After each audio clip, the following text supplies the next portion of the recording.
Okay, hey guys. Evening.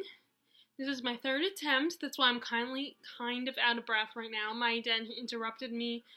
Um, so I'm going to try this again. Hopefully, my mom won't interrupt me to calm me down for dessert or something. Um, Today is tomorrow is Top 5 Wednesday, or tomorrow's Wednesday, so it's Top 5 Wednesday. Fortunately, I kind of forgot about that. And I've been trying to actually schedule my filmings or uploading my videos, posting them, instead of just filming them on the day of and then posting them on the day of. So I'm filming this now, so I don't get back into the habit of filming them on that day.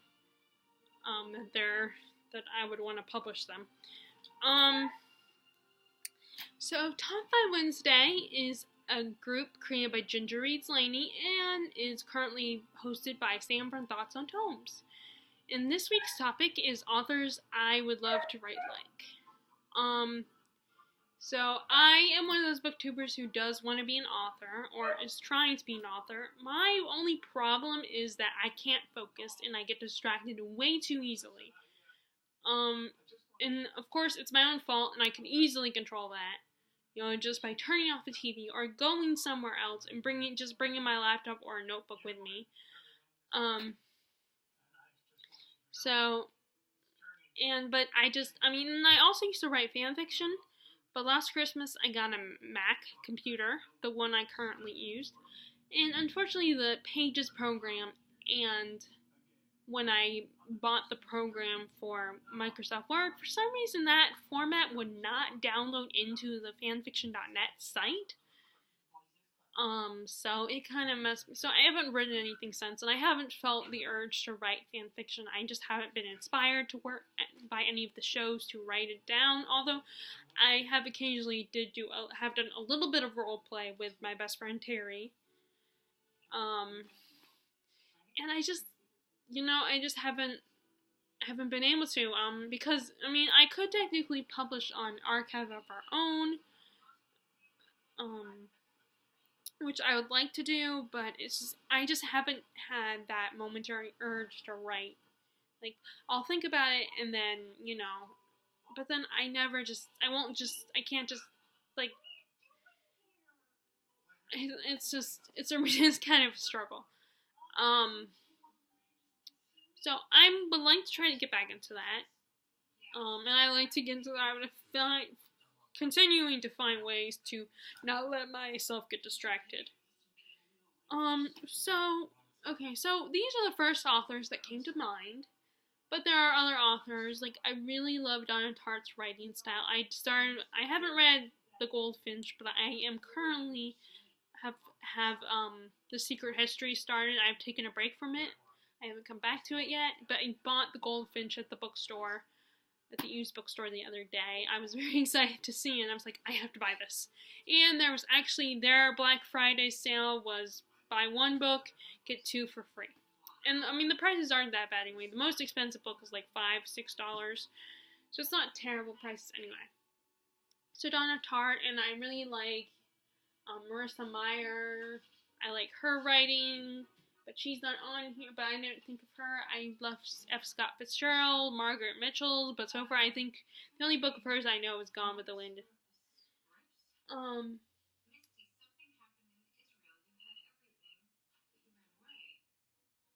And just there's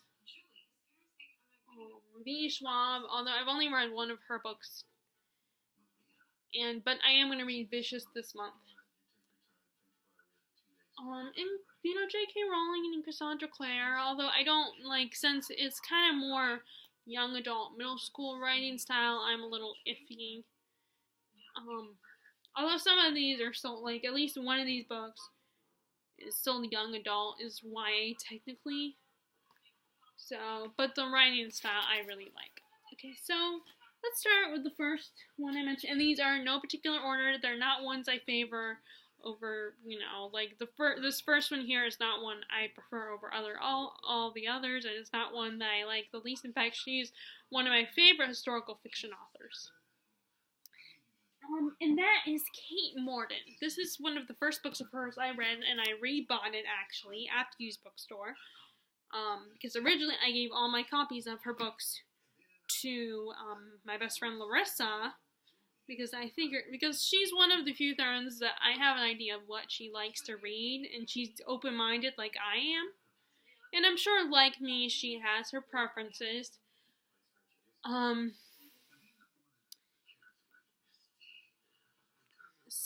But I just love her writing style. It's very flowery, but it's not like poetic or lyrical. You can easily understand it. It still gets the point, but it's very good with descriptions. It's not over the top with the descriptions. And you can really picture it. I mean, all these authors, I feel like, that's why I like them, because they're so good, and the writing is so beautiful. And plus, I just want to, plus this is also, I love historical fiction anyway. It's my second favorite genre.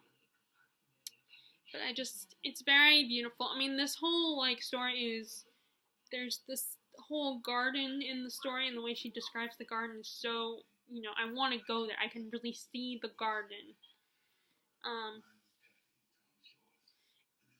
And no, it's not like The Secret Garden. I know some people, their first thought is it's like The Secret Garden, but if you actually read the book, it's nothing like The Secret Garden. Yes, there's a garden in the story, and there is a little girl who discovers a garden, but it's so much more than just, the story is completely different from The Secret Garden. And I say that because I was looking on Goodreads at the reviews, and someone, there's a section where you can ask questions, and people will respond, and one person's question was, doesn't this story remind you of The Secret Garden?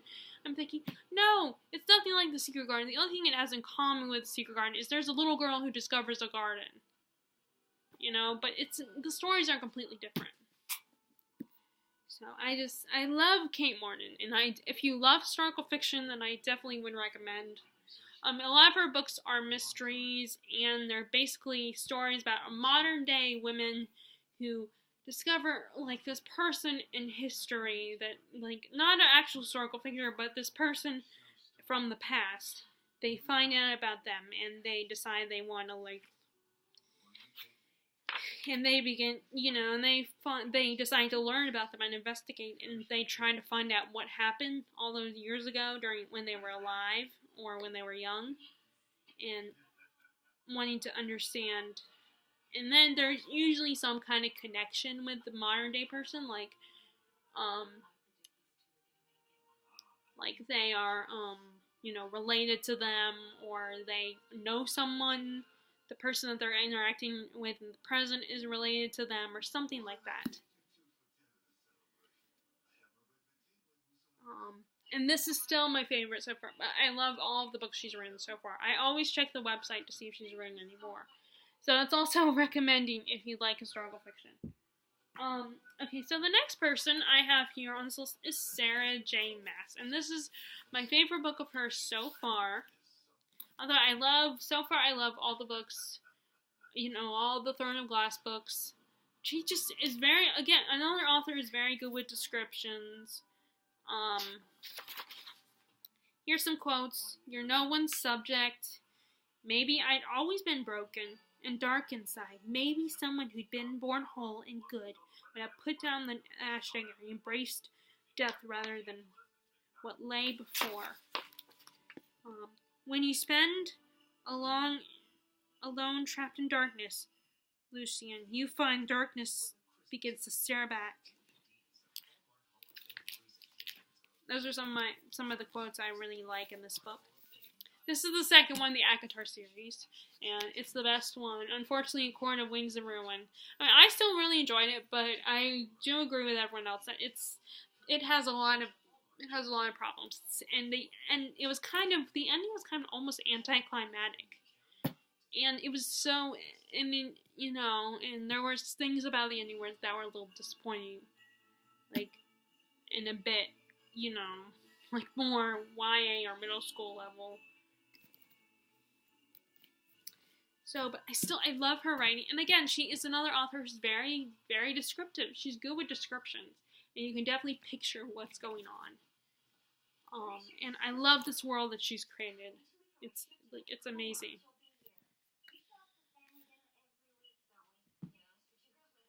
Okay, so the next author, number 3, is George R. Martin. I've only read his Song of Ice and Fire series. I've technically read the first 2 books, and I got halfway through the 3rd book, but I took a break for way too long and just decided to start over. So in this starting over, I've only read the 1st book, and I'm in the middle of reading the 2nd book for the 2nd time. I love the way he writes, and it's like for a book like this size with such small print. Of course, I could buy the books with the bigger print, like the trade paperbacks or the hardcover books, but those are kind of like pricey, $20 to $30, I think, for those, and it was just easier. And plus, I love carrying my books around in my purse, and it's kind of hard to bring a book in your purse that's this size. It's just, even though I would have to bring I would basically have to bring a backpack every day with me. But I love he's descriptive, but he writes for modern audiences, he appreciates his audience. And there's a lot of detail, but it's not hard to read. Like, God forbid I say this, but, it's easier for me to get into these books rather than, like, Lord of the Rings. Now, to be fair, I've only read up to a certain point in the Fellowship of the Ring. I have read The Hobbit, which I did like, but Tolkien's writing style is just hard for me to get into. And I am not the only one. I'm sorry, but it's true. I am not the only one. Other people, and not just people, other people have talked about how it's hard for them to read. It took a long time to get there. Unfortunately, some of them are better than me to actually finish the book, The Fellowship, but I couldn't do it. So his writing, this kind of makes up for that. Like, it's still kind of an epic fantasy in another kingdom-like world. But George R. Martin's world that he creates in the series is a lot more complicated, a lot more brutal. There's no black and white with the good and evil thing. Everybody has a little evil in it, and everybody has a little bit of good in them. But I love this world. I love how he writes. It's straight to the point and simple, but at the same time, it's not so simple that it's definitely not middle school level. More like high school and older, as far as the writing goes, and there's a lot of inappropriate stuff in there, which unfortunately for some people is a turnoff for them. Like, they read the first book, but as soon as they realize how much sex and nudity, and they drop the F-bomb constantly, and it's like they will not read the book because of that. Or they won't continue the series because of that. And to me, that's a silly reason, but that's just my opinion. I just think it's silly to not read a book just because it's a little bit vulgar. Now, I'm not, of course, granted, now I will not read erotica, but that's vulgar throughout the whole. That's the point. Erotica's supposed to be vulgar. But this doesn't have, it's not erotica. It's not vulgar throughout the whole book.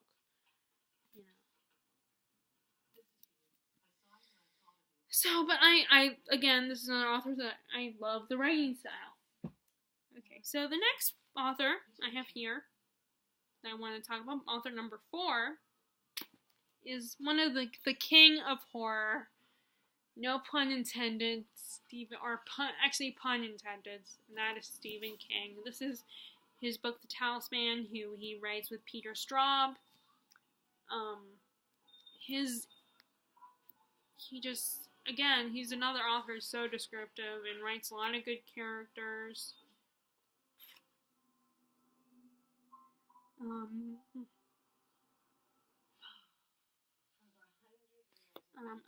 It's very descriptive, and he, like George R. R. Martin, is straight to the point, but still a lot of detail, but not over the top detail, and not super flowery. There's so much history and depth in his books. He really delves into the details of the setting and the characters.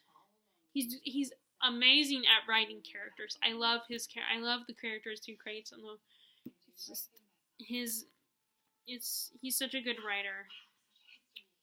And now this is of course not written just by him, but I have, but it's the first book I grabbed off my shelf. And I'm definitely excited to read this one. Okay. So, the last author I want to talk about is Maggie Stiefvater. So she,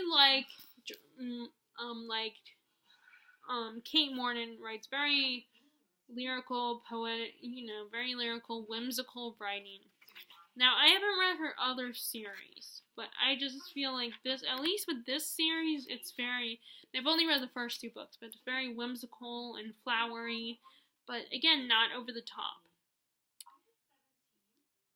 But it's just, and these characters she establishes, they feel like such real people that I would see and that I would want to know more about. I haven't gone to the 3rd book because I'm hoping to get The Raven King first for Christmas, and then once I have it in my possession, then I will read Blue Lily, Lily Blue, which is the 3rd book in the Raven cycle. Now, I don't know about, like I said, I don't know about her other series, The Wolves of Mercy Falls. I think that's what it's called. So I don't know about that, if she has the same writing style as that. I know that's more paranormal, and the only reason I don't want to read that is because I'm moved on from paranormal. I mean, this is like the closest I can get to paranormal. Like, I moved on from the whole vampire storyline, except for I will still watch shows like that, or some shows like that. Like, I still love Buffy the Vampire Slayer, and I will watch reruns of that show. But I'm lost in, particularly of that, and witches, and, I'll read about witches still. Basically, paranormal YAs, I'm not as into it anymore. But like I said, I like how flowery and lyrical her writing is. And again, another author that is very descriptive. So basically all these authors I love their writing styles, and I would love to write like them. I love to, and I notice though, my problem also, I think, that I tend to, whatever I read, I end up writing like. If I attempt to write after I've read a book, then I end up writing, I feel like I kind of write like them, and I think that's why one of the conventions we went to a panel on writing, and they did say, don't read the genre you're writing. Now, I don't think that's necessarily the case, but maybe it's for that very reason that sometimes you can end up writing like that author. Or there's also the fact that you might write that the story you have might be inspired by that, and then you might end up writing the exact same storyline on accident. So, well, anyway, I'm done rambling, and those are the top 5 authors I would love to write like, and hopefully that will happen someday. And again, there are other authors on my bookshelf that I've liked and I've read of theirs so far. I definitely would love to write like them as well, but these are the top 5 that popped into my head. So what authors, even if you're not going to do Top 5 Wednesday, I would love to know what authors you would like to write like. But if you do Top 5 Wednesday, then let me know, and I'd love to see your video. If you like this video, give it a thumbs up, and please subscribe. Alright, bye!